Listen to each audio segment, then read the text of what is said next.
Murderhawk Maniac. SPD is clearly a Murderhawk Monster fan, and we saw him wounded but not out, defending his IWGP United States Championship title, which he's going to have to defend soon again. He's going to have to defend it on New Japan Pro Wrestling.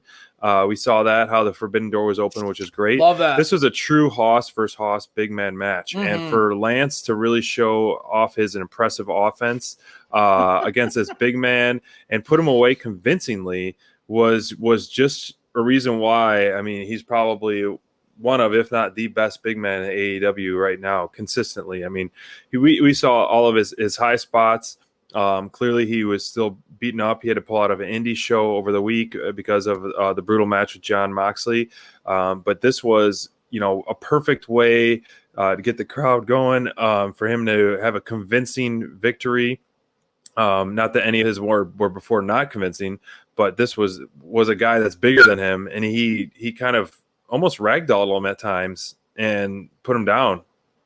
Well, that's the thing for me. Like, bro, coming fresh out of a Texas death match with Jon Moxley, like this man, the Murderhawk, he looked like he was ready to just start to come out and have another war. And boy, did he ever. I mean, he coming out of, like, just, you could tell, having this belt, he looked energized during his entrance, and he brought a ton of raw energy to this matchup. I mean, he was clearly the veteran in this one, but it was a real showcase for the Murderhawk. And again, after such an arduous battle with Moxley, just an absolute bloody mess, right? That match was hardcore. This was a nice start to the Murderhawks' reign. And for me, I think it's so nice to see him. Like, you could tell the guy looks genuinely excited that he gets this run. You could tell it posting on that social. fire. Yeah, he's happy on social. Not that he's a pretty positive guy overall, but it's just awesome to see him carry on the belt, making appearances, and it just looks good, and it adds so much credibility to this monster that we love and we all agree that he deserves it.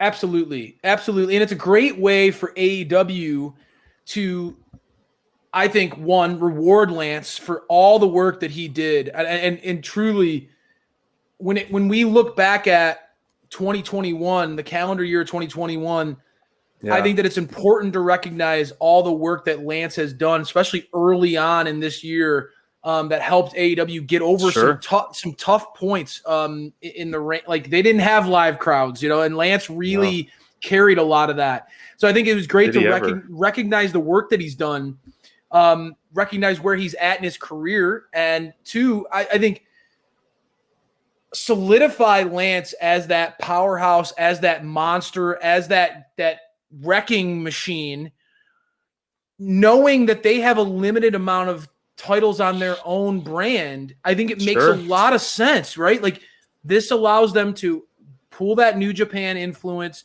There's a lot of exciting potential opportunities of matchups, fresh matchups that we have never seen here, that I think only adds to the excitement of what could happen down the road. I love how AEW keeps us guessing, but I think that it's really important that they did this. I was worried about where what would happen with Lance after that loss with Miro. And in typical AEW fashion, I felt like they heard that from the fans and they responded to it. And I think that this was a great move. And it was obvious to see that Lance came out on fire tonight, man. I mean, his offense was hitting. He took it out. He spilled out into the crowd. He was, some of those shots early on, they were talking mad trash to each other in the ring, just leaning into those forearm shots to the face. It was great. Hoss versus Hoss. As you said, it was a pure Hoss battle. And it was, I think, Lance clearly being the bigger and stronger of the two, his offense was able to really pop on another level in a match like tonight. I thought that Lance really hit hard in this matchup, and it was one of the better matches of the night, and one that I didn't know what to expect going in. I thought that these guys delivered and then some.